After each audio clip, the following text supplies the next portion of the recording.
Okay, guys, we're going to try this again. Some of you are going to say, hey, wait a second, you already put up a Learn How to Play Chess vid. But the first one I put up was way too long, and it was really bad. I missed a ton of, kind of important yet simplistic stuff, such as describing how exactly you win the game. Kind of a minor detail I left out. So this is just going to be a little bit of a different one. Just to, feel like I put up something better instead of something really, really bad and way too long. So that's all this is, for those who have seen it before, and for those who haven't seen it yet, disclaimer, I'm sure there's going to be many, many, many better videos on YouTube on, from just people who are better chess players. This one is more simplistically for the very basics on just pretty much how the game works, and for people on my channel who don't want to, search around and just have one fall right into their lap. So that's all that we're going to do here. So I guess we're going to get started and try and actually have some sort of form this time. So first off, you got white and black. The board is always going to be set up this way with your queen sitting on the color of her own square. Notice queen on white square, queen on black square. You're going to have a white square, or I should say light. Some people are going to get mad at me for white and black, which is stupid. But you should have a light square in your bottom right corner as well. Sometimes you'll see a board set up where the pawns are all over here, and then it just kind of mixes up where things are, because if you have it set up like that, then you're looking at your board like this. Wait, my king is on my left, but here my king is on my right. So just a common thing I see a lot in chess boards when people who don't really play chess just kind of throw a board out and be like, hey, let's play a game real quick because it's fun, and they don't really know what they're doing. So that's how you set the board up. It's the same thing every time for both teams. Rook, knight, bishop, royalty piece, and it just kind of goes from there. And then you all got these little pawn dudes, and the pawn dudes have, I'm going to use some funny names and crap sometimes, I swear. They've probably got the most variety of moves, I would say. Back in the old days, you could just move them up one every time, no matter what. They can't do anything if there's something in front of them. They have to move diagonally to take a piece, so they can move forward when they want. And if they can't go any other direction unless there's something on the side for them to take, then they can move over like that, and that's how they advance the board. If a pawn is going to be moving its very first turn, meaning it's still on its home row, you can have it go up 2 squares, but only on its first move. If it's sitting up here, then, well, you're stuck. You've moved it once. You can only move it once from there on. So that's a couple of different moves that a pawn can do. However, because this wasn't originally the case, despite chess being old as dirt, they have changed some rules over the course of time. Once they implemented this rule, they also implemented a different rule to counteract it, that since originally a pawn would have had to move just 1 square and be able to be captured by this little guy over here, and instead using this new rule to kind of pass his ability to be taken, they added a rule called en passant, which is French for something about like in passing, or something like that. I'm not positive. And should this happen, where a pawn uses its first move to go by a pawn that's already sitting on it, or sitting at the square where it could have been taken from, then the opposing team, in this case black, is given 1 turn. If I want to take it, I can take it this turn only, where it allows me to pop in behind the pawn in the space where it theoretically would have been, and remove the other one from the game board, thus taking it. You're only given the 1 turn opportunity to do that, and I would say probably 90% of the time that's worth taking, because they're usually trying to have some sort of advantage where you've got a guy out here and he's guarded or something like that, and if the pawn moves up 1 or 2 squares and they're in a bad type of situation, and they try and be like, well, let's just see if I can make it work. It's gonna help me if I can pull it off, type of thing. And a lot of times you'll get it to happen where somebody doesn't know the rule exists, and so they just try and blow by you, and thus if you take their pawn on them, they're just going to be confused and flustered, like, what was just that? Is this dude cheating? How did he hack the chess game? Like, seriously? It's the least hackable game ever. And there's been plenty of times where, even in competitive online play, I've pulled that move and people, they just have no idea what's going on. They're like, is that legal? How did you do that? And there's just no response. And then the funny thing is that later on in the game, you'll see them, trying to take it at some point earlier. We're hanging out over here, and these pawns have been here for the whole game or something like that. and I'll push for whatever reason. They try and take it, and it doesn't work, and they get mad at me again. I'm just like, lols, dude, whatever. So that's the basis of how the pawns work. Because they can move multiple squares these days, it's been that way for hundreds of years. I don't know why I try to pretend like I'm awesome and that I know, all the old stuff. But a really common and powerful strategy for pawns to do, since they are obviously considered the worst pieces. Well, technically they're not even considered pieces. They're just material. They're just pawns. It is very advantageous to use them as a defensive force. Because even the fact that they're not worth very much as far as a big game of chess goes, every piece in this game has one hit point. You can take it, you cannot take it or not, and they are still equally as threatening offensively should it be attacking a piece, just as any other piece is going to be. So because of that, it's very powerful and very common and very good strategy to try and line them up in a big line somehow, which with the moving 2 moves on one turn and then having a pawn next to it perhaps only moving 1, it makes it very easy to create a nice big line here, which is very, very defensive and can totally shape the way the game is going to be formed, because you get a rook out here somewhere and he's totally blocked off. There's nothing this rook can do. He's really kind of worthless. You have a black bishop somewhere on this side of the board and it's really cut in half. These 2 pieces out here, there's nothing they can do. So it's a good way to get a lot of position and a lot of advantage, shutting down pieces and stuff like that. You can also do it the opposite direction as well, should somebody want to, and kind of have like an inverted pawn chain. It's usually more powerful to have it with like a 1 point instead of a 2 point chain. Oh, now it's all now I'm just making waves. A 2 point chain isn't considered as powerful as if you just take this 1 pawn down here at the bottom. Suddenly both chains get a lot weaker. Space has been opened up, and stuff can happen from there. So generally, it's considered more powerful if you have just where are you supposed to go over there? If you just have one big pawn chain with one solid point, as it's a lot tougher to break. And there's not really any necessary weak spots. The best place to attack a pawn chain is going to be at the bottom, because that's going to be its least defended area most likely. That's where it's more likely to be defended by pieces instead of another pawn. So if you can get multiple pieces attacking the bottom of a pawn chain, generally you're going to be okay. If you can't attack it at the bottom, then just go right at the head and cut off the head of the snake, as it's going to force him to make a decision which way he wants to split his defenses up, and it's going to open up a hole somewhere. And that's going to be your next best bet. Attacking it in the middle is not really very good at all. If you remove away this piece and I take it back over here, I still kind of have my whole chain going.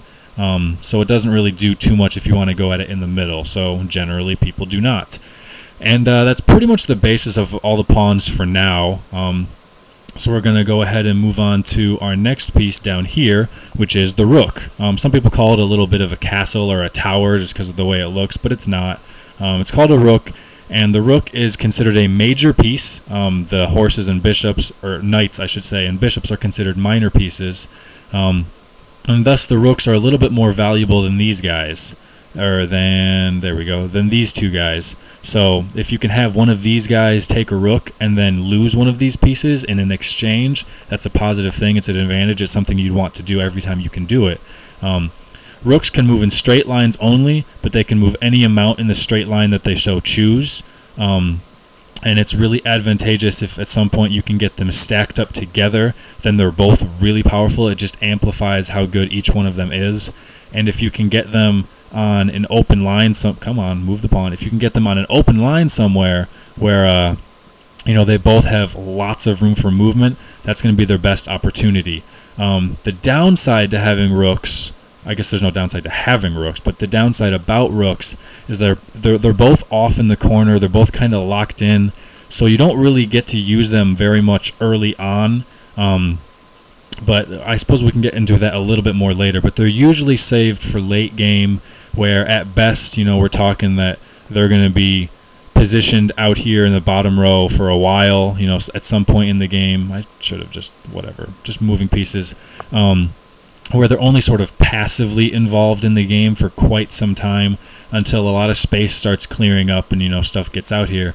Because when you have a rook out here, it's really easy for a bishop just to go after it, and the rook's got to, pay attention, or to have a knight get out here, or even just a pawn if they want to push. So it's really easy to get attacks on them. So they're usually something you want to use later, despite the fact that they're powerful pieces. That's the basics with them. Just going on down the line, you go to knights. And knights, sometimes called horses, I'm going to call them horses just because one of my best friends, back when I learned how to play chess, was always called them horses himself. It just kind of became the thing to do, even though knowing it was wrong. We just felt like it. I mean, whatever, it's still a horse. So, horses are a very unique piece in that they're the only ones that can jump over something. It doesn't matter how many dudes I have scattered all over the place, hanging out in any sort of position. If I want, I can totally, because my king would really be out there. If I feel like it, despite with all of this crap blocked off, I can just hop right on in there if I feel like. So that's really cool. He's the only piece who can do that. Everyone else needs a straight, unblocked line to move in, or I suppose in the case of a bishop's diagonal, but it's still straight. It might not be, forward or whatever, but it's still straight. So that's really cool that they can move. They move in a little L shape. They can go 2 squares up and 1 square over, or 2 squares over, 1 square up or down or whatever. So a horse in this position right here, I'm going to use the other one, can move to a spot up here. He can move to a spot up here, move to a spot over here. He can move to this pawn if it wasn't there. He can move to this king if it wasn't there. Move to this bishop if it wasn't here. Move to this guy if it wasn't here. So essentially, he can move 3 squares, but just not in a straight line. If you want to think about it that way, he can kind of go off to the sides and start, shanking and flanking people. So that's their little business. They're more powerful in the center. Rooks are usually, I guess rooks are going to be about equal whether they're in the center or not. But if they're on the sides, they're still perfectly fine because they can cover the whole board at once. Knights are going to be a lot better in the middle, simply because then they have a lot more squares to move. And if they're on the sides, which sometimes they have to get forced over there, then they have a lot less options to go with. So generally, when possible, you want to stick them in here somewhere in the middle, and they're really good for stuff like that. They are easy to block off, however. If I've got a horse hanging out in his very first move out of my game, let's say I put a horse over here, he's on a dark square, which means he can only jump to light squares, which gives him these 2 squares and these 2 squares. So putting a pawn right there is going to block off his 2 best squares to go to. And even worse yet, should something happen later on down the line, you can get a bishop 3 squares away from the knight. He's blocking off all 4 of the knight's advancing moves, and it means I either have to deal with this bishop or have something defending my knight, or he's just going to be going backwards, for a while, or he's just not going to be going anywhere. So they're a little easy to block off. They're obviously extremely easy to attack. A pawn can get in his face, a rook can get in his face, a bishop can get on his face. So it makes them really easy to go after, but they can be very shifty, and they're often very good at making moves that are going to be consequential, like 3 moves later type of thing. With horses, you always kind of have to look an extra step.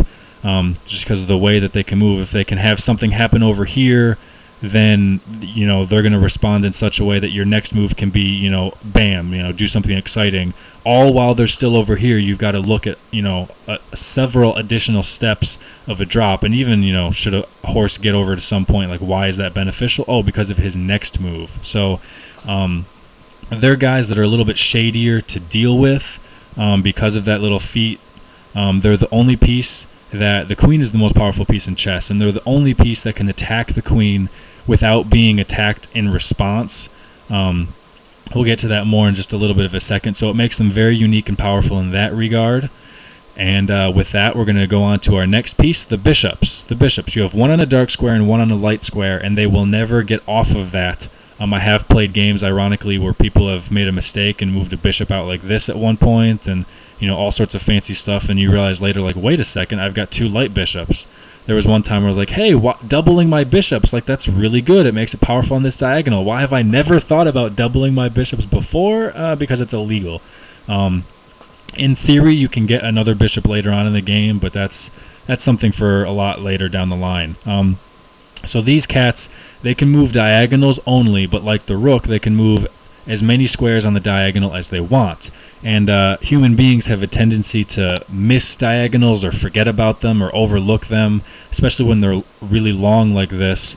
And if it's been something that's kind of hiding the whole game, just a quick little horse move at this point is going to reveal this long diagonal. So it's something that people like to overlook, and that makes them really powerful in that regard. Should you get a bishop out in front of this, or out in front of a pawn like this, it makes both pieces really powerful, as it kind of extends the pawn's line of attack. Both pieces are guarded, and it's always tough to take, unless at least you're getting something of equal value. It's always tough to have a take like that, because the pawn's just going to keep advancing for free, and it makes it really tough that way. It's kind of like, a miniature pawn chain, just in the fact that it still attacks a long distance, even if it doesn't take up a lot of space. So it's very, very defensive. Something like that is potent and powerful and all that jazz. If you have both bishops, then you're in really good shape, and even better, because then it's called something like a bishop pair, where you can just have them splitting a flank of an entire board and literally cutting off a large section. If you're able to put them next to each other, or if you want to put them side by side, they can take out 4 squares right in front of you and just cut the board in multiple diagonals, and it's really advantageous and really powerful. So if a lot of people like to trade knights for bishops and stuff like that, if you can, it's probably better to keep both bishops, but some people like knights more, some people like bishops more. At the end of the day, these pieces are considered of equal value, although some people are going to give a very, very, very slight edge to bishops if you have both of them still around. It really just depends on the person's style of play and what they can see and what they're really capable of doing. So that's going to be all for the bishops and the minor pieces. The knights and bishops are called minor. The rook and the queen are called major pieces. The queen, as I mentioned before, is the most powerful piece in chess. It can move any amount of space it wants in any direction, whether it wants to move straight like a rook, whether it wants to move diagonal like a bishop, or straight back down, or diagonal over here, or straight back down over here, or maybe even just one square. It can do all of that. What it can't do is what the knight does, and that's moving in an L shape, or going, off the same type of plane. It has to move straight, but it can move any amount straight that it wants to. So the knight is able to attack the queen without me doing anything about it, and then the knight can just keep hopping around like a maniac wherever he feels like, and the queen is just kind of going to get stuck all over the place and have to deal with this knight for all eternity until somebody else joins the fray, or the queen gets smarter and moves in a little bit of a better position. But that's just how everything. Ooh, that's really nasty. You get a queen in front of a knight, and the knight totally can't move anywhere. He doesn't want to move there, doesn't want to move there, doesn't want to move there, doesn't want to move there, doesn't want to move there, doesn't want to move there. In fact, that blocks off. Nope, not all squares. Okay, so the knight still has 2 squares to go. But that blocks off a lot of a knight's squares if you can get something like that. Anyway, so that's all the basic pieces. The queen's obviously the most valuable. And then we have your little king over here. The king is kind of an important dude. The king is how you survive the game. The king is how you win and lose. And the king is, what you need to protect. While the queen may be the most powerful and most important, the king is probably, I suppose, more important than that, because if you don't have your king, you lose the game. So the king normally can only move 1 square, but like the queen, he can do it in any direction, so that's kind of cool. He can at least defend himself very well. If you have a situation like this, where there's nothing in between the king, and the king has not moved and the rook has not moved, then if it's his first move, he can move over 2 squares, and it will also bring your rook over to here, and it's called a castle. It's one of the most powerful moves in chess. It's very advantageous offensively and defensively. How I mentioned earlier, how your rooks are often blocked off in the corners and they don't get to develop late. Castling over is pretty much the best and kind of like the only worthwhile way to actually use your rooks. It gets some defense tandem going here between the queen. Should these guys get out like they're supposed to get out a lot earlier, then you've got your major pieces on a straight line, and you can start using stuff, and you have open files to go through. Even if they're just going to sit here for a time being, now he's at least doing something. He's guarding the king and all that good jazz. So if there's nothing between the king and neither of these 2 pieces have moved, then you can move over 2 squares, and the rook will hop over on his other side. Likewise, you can do that on the queen side as well. If there's nothing in these 3 squares, this rook has not moved, this king has not moved, you can move him over 2 squares, not 3. You can move him over 2, and the rook comes over to his other side as well. It's a little bit less defensive, as this guy down here is open for the taking from pretty much any type of piece that you want. So oftentimes you'll see people move a square over once that happens. But it's still, if it's your only option, then it's still a good option to castle to the queen side if you absolutely have to, and something's been going wrong.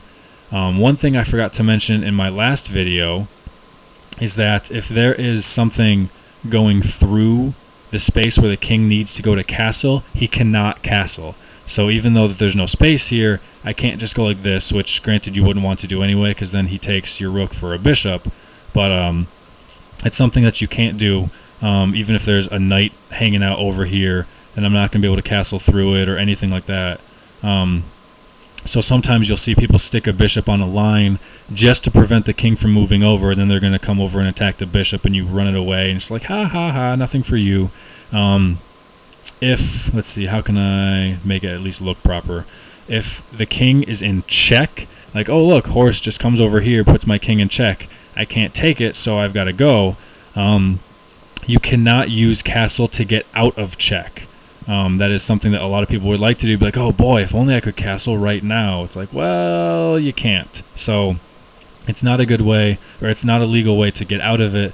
In the case of a horse, your only options, because of the unique way that it attacks, is you either have to take the horse or you have to move the piece that it is attacking. Unlike the other pieces like a bishop, you can block it off, you can take it, you can move, you can get in its way. The horse, you don't have the option to just block it off. It's going to hop over. So you can't castle to get out of check, and you can't castle if there's something in the way of your check as well. So 2 important things to mention that I failed to talk about in the last episode, or the first version of this. And I think that's kind of a significant deal. Likewise, I suppose I want to mention this. It's not time to mention this, but I want to mention it now while I still can. Otherwise, I'm going to forget. That because of the castle and how it works, it's makes this nice little cubby hole. It is a very common form of checkmate. That if at some point you can get in a rook or a queen on this back row over here, that there's nowhere for the king to move. And usually, I mean, obviously I'm just moving pieces, this isn't a real game setup. If there's nothing down here to block it, or even if, oh look, my rook can block it, oh wait, no, because I just take your rook, and I still have the same type of position. Obviously I'm aware that there's, other stuff going on in this case, but if he hasn't moved up any of these pawns, he's still sitting in this little castle cubbyhole type of thing. It is a very common and simplistic type of checkmate just to get a straight line major piece on that bottom row, on that bottom file like that, and for an automatic win. So for that case, often during a course of a game, you'll see somebody move up their pawn and then move their bishop over before they castle, because it'll give him a little bit of defense. Also, often you will see at some point people pushing this pawn, and that will have a few useful reasons. There's a lot of people who like to use this square with a combination of bishop and knight tactics easily. If I just go something over to here, and he's got bishop there, and I want to bring my dude over here to put a move on his queen and his horse, pushing up this pawn. Obviously now I've flipped the board on you guys because I didn't want to move all these guys again. But in the same way on his king side with his castle, blah blah blah. Just pushing up this one little pawn can defend an important square, and it also, should somebody get something down here, I'm flipping the board again on you guys, it gives the king a space to go to so he doesn't lose immediately. So those are some very defensive moves all at the same time, though of course you have to be wary that there's no, I guess a dark one, that there's no bishop or queen sitting on this line as well.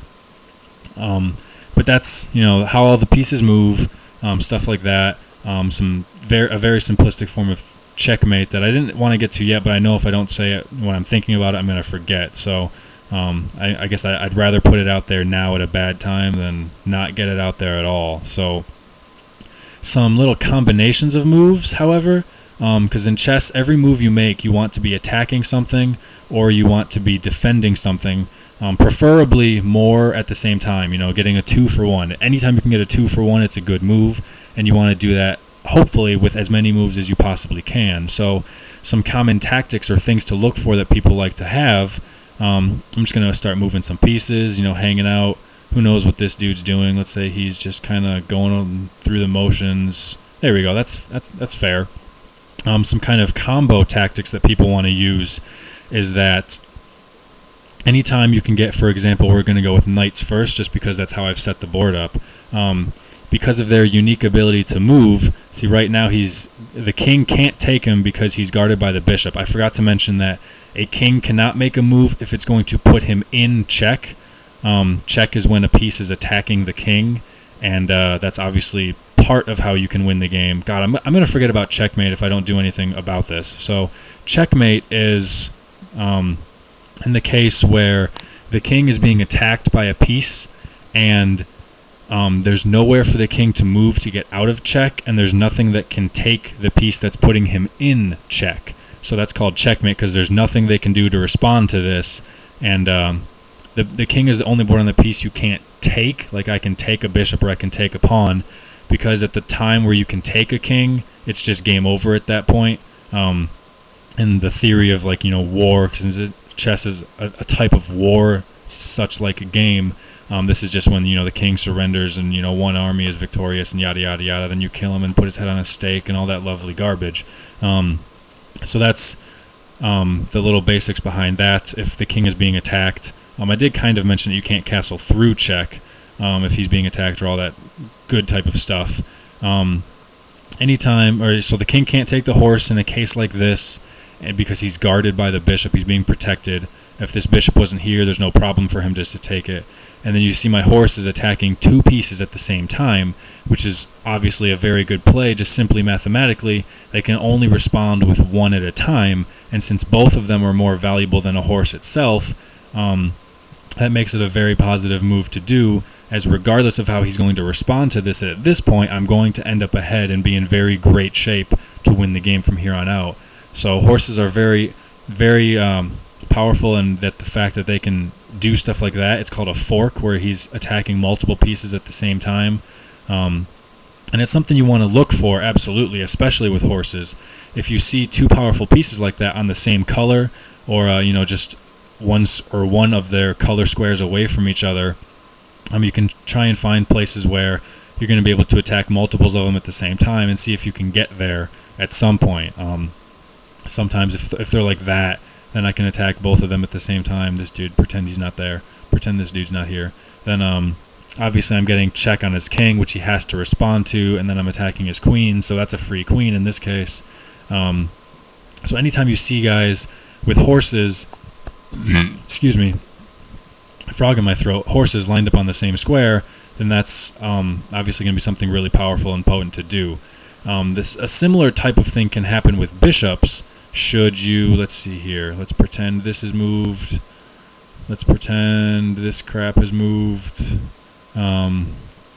Say somebody at some point moved up their rook over to there, and I can come in here and now I'm attacking his rook for a bishop, which means he wants to respond by moving this rook away. He can't do it because it puts him in check, so he's unable to make that play, and thus his rook is called pinned, or being pinned. I've set up a pin to his king, and he's unable to move it. If he takes the turn, he can block it off somehow, so that's still an option. Or he can move his king, but then I just come in here for a free rook.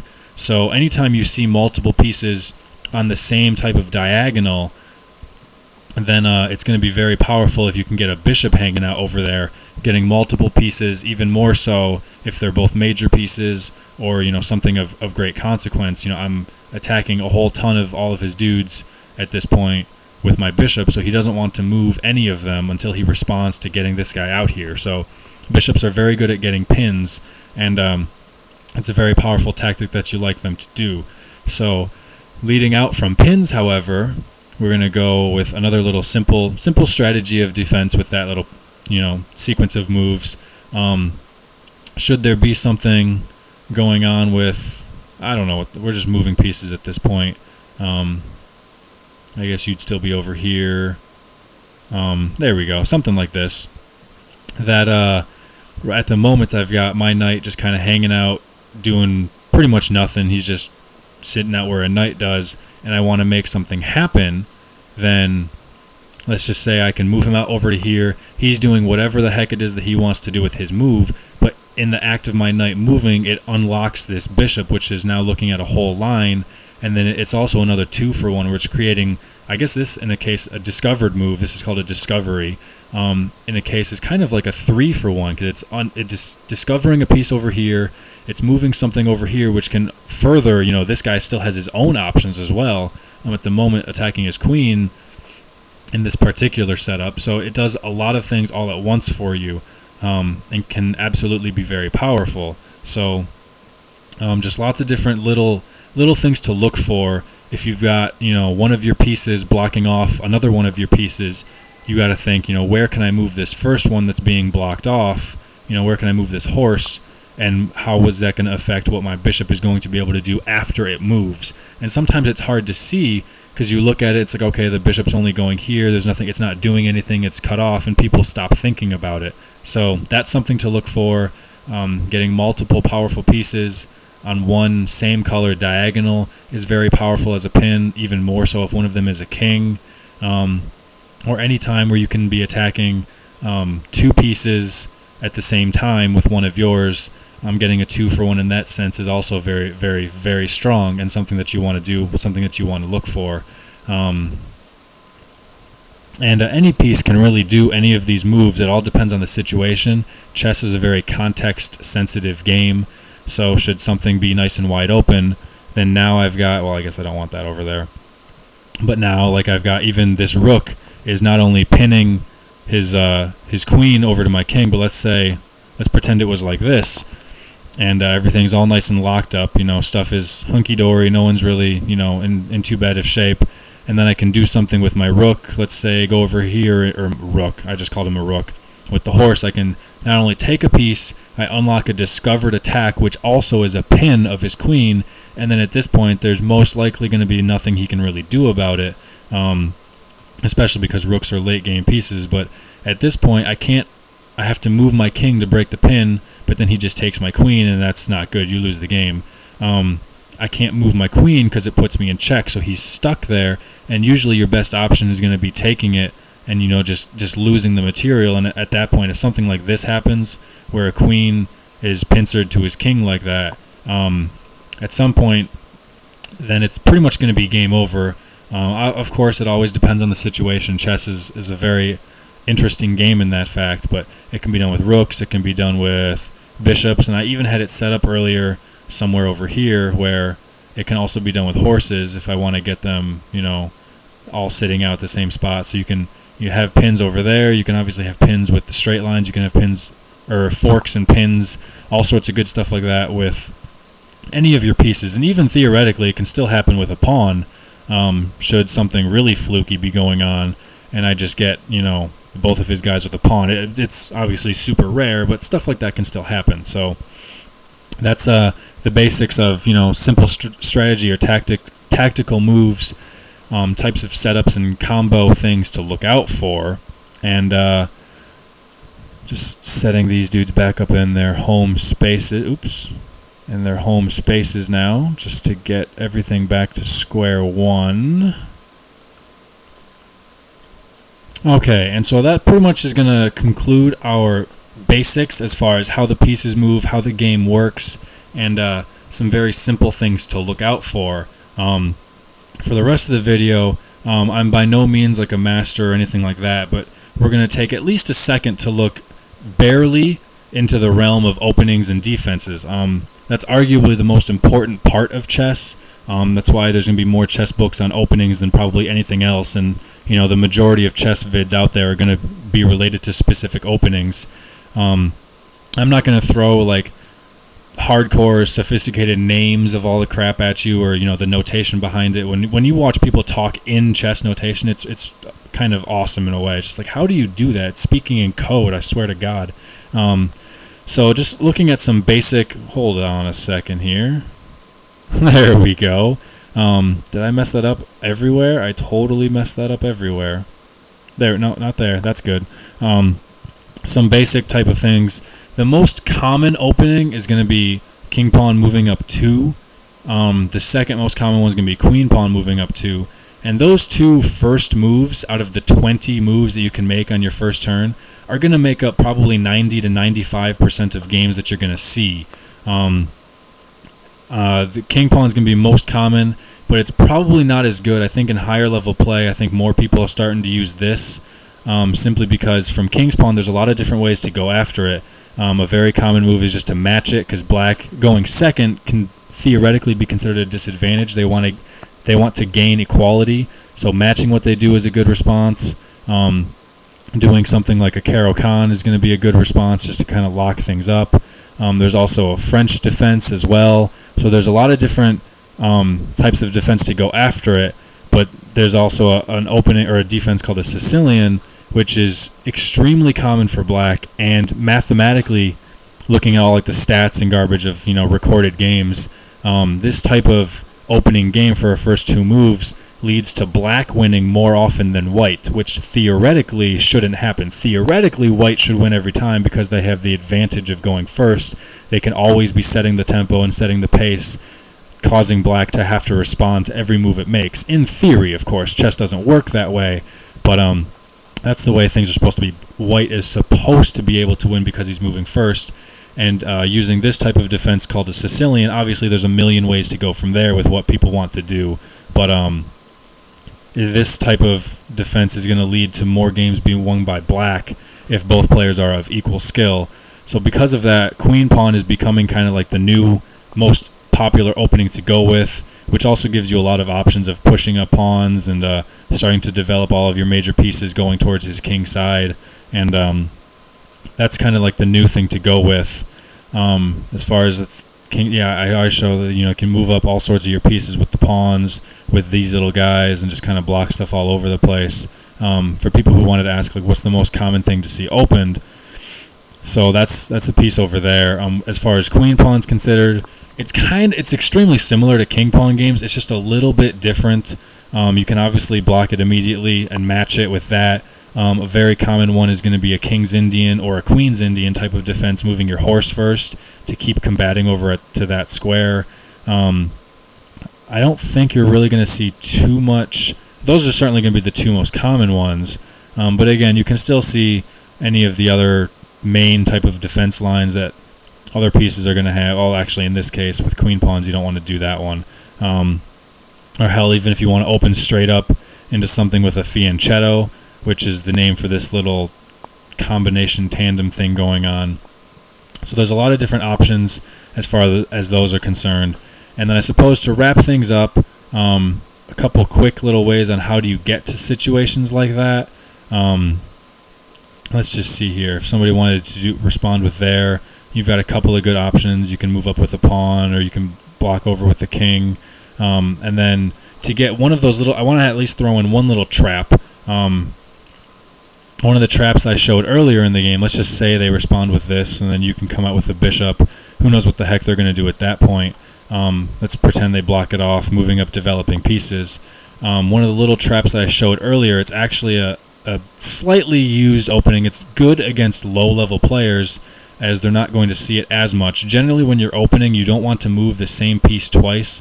So if there's something you can do, if they advance up like a queen way too early and stuff like that, if you can find a way to attack it and chase it away, make them move one piece multiple times, and you keep bringing out other stuff, that's very good. So something like this wouldn't be very good in an advanced level of play. They would find a way to stop it. But as far as beginners are concerned, it's going to be very powerful. So, and see, it's very interesting how a knight over here is attacking a square way over there, in a way. So that's kind of some simplistic stuff on how that works. And a few people were asking on what's the fastest checkmate you can make in the game. Theoretically, you can do it in 2 moves, but that's only if white is kind of stupid and black, or both people have to be kind of stupid for that to happen.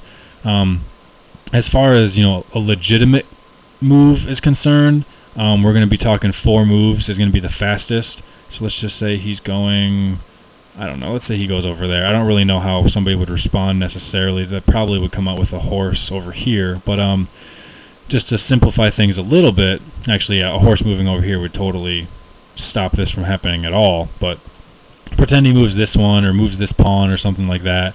That gives me an option on my very next turn to win the game immediately going right there, which if somebody's going to see it, they can think, oh, I want to move over to here. But then you also have another option to head out down here. If you don't want to go all the way in the corner, you can come down here, and you still have this. And it just depends on where exactly they want to go with that.